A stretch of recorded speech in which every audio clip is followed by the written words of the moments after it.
I tried going to the DA. No one will believe me. I swear to you, Sebastian Blood is dangerous.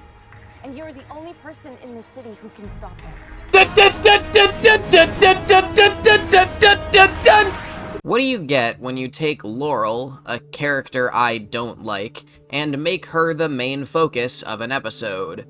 Well, as it turns out, sometimes you might get something that's really good. This episode does a great job at establishing that Blood has everyone wrapped around his finger, and it makes him seem unstoppable. But it also does a good job at humbling him and reminding him that Blood is just the subordinate to a much greater threat.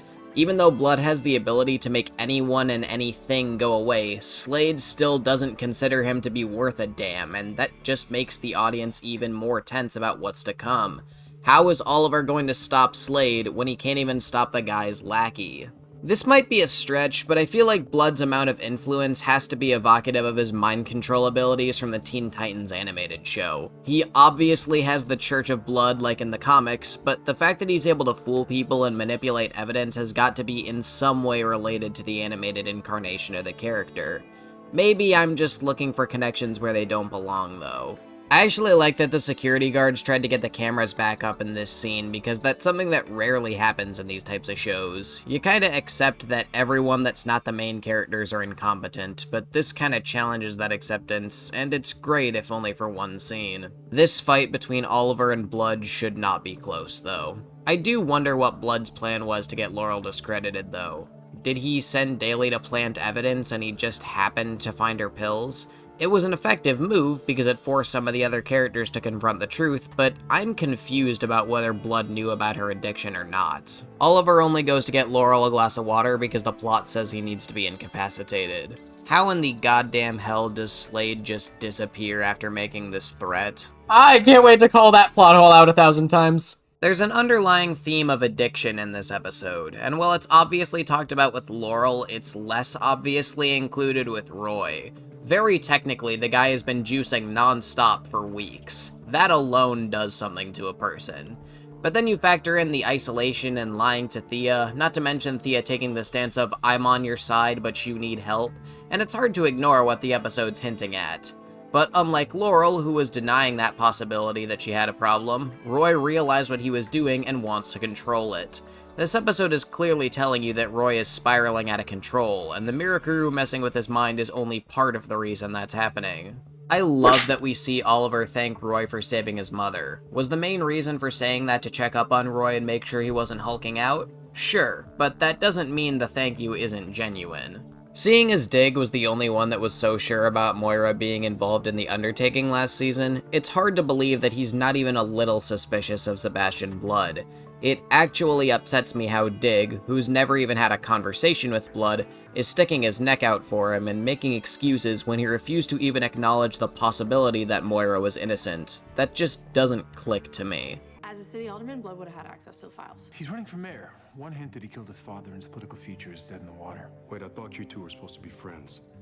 Don't you think you ought to give him the benefit of the doubt? He's saying this, but he did not give the benefit of the doubt to Moira!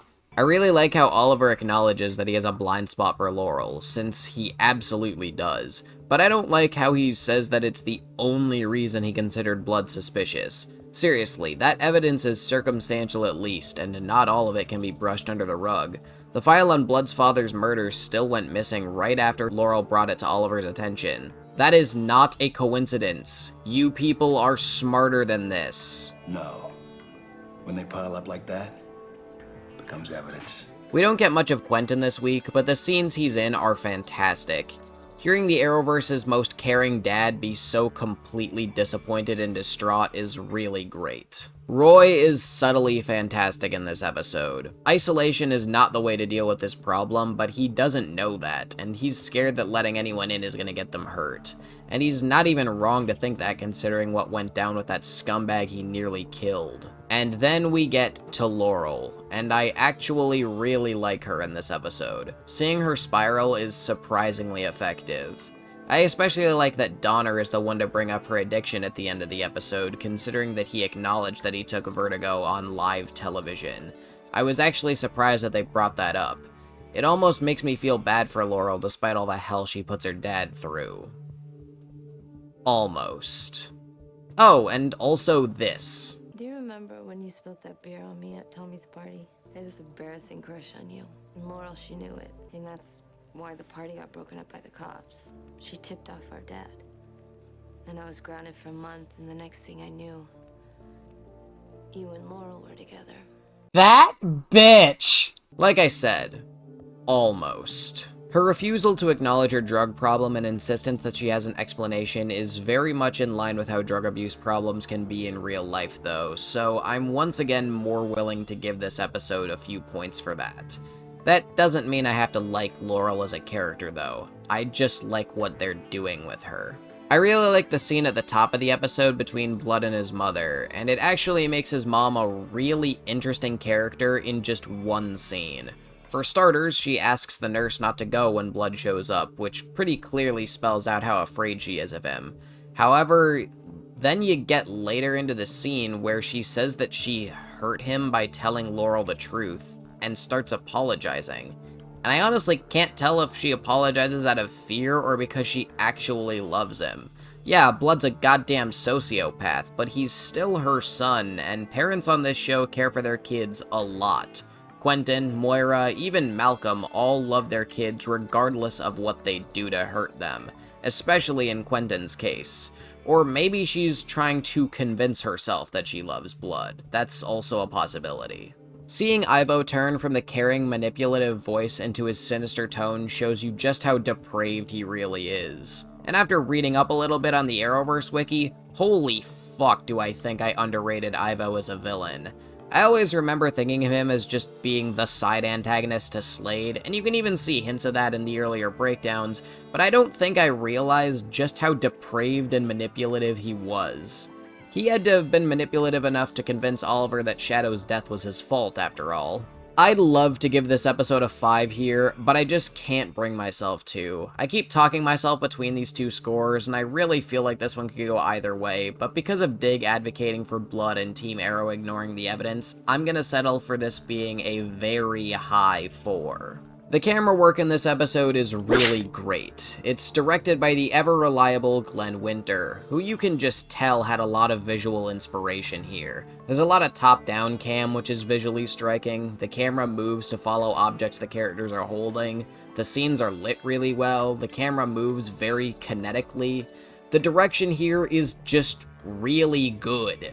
I didn't even find the cuts in either of the episode's major fights distracting, which means Winter even worked out the kinks in that department. I completely forgot that we got to see Slade in the Deathstroke suit this early into the season. And yeah, it is a really nice looking suit.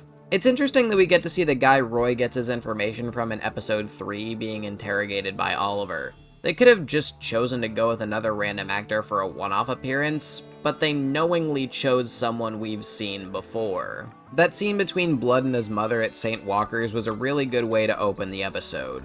I liked seeing them speak Spanish to each other, something I normally think is pointlessly added to these types of shows. I especially liked how Blood showed up in his mask as his mother is praying and says, "The gods are dead." If that were said in English, it would sound needlessly edgy, but said in Spanish it has a lot more punch to it. They do a good job showing Laurel's desperation as the episode goes on. The camera work and lighting of the scene of her and Quentin in the interrogation room I found to be especially effective. The framing of her as being not insane, but definitely unhinged is well realized, and Katie Cassidy does a good job adjusting her performance to accommodate for that. I was actually shocked that they showed Laurel continuing to shoot Daly in the skull mask. They clearly show her shooting him 6 times. The emphasis they put on each time she pulls the trigger kinda reminds me of the Jessica Jones pilot, where Starlight keeps pulling that trigger even though there's no bullets left. Yeah, I know Arrow came out first, but that's just what the shot reminded me of.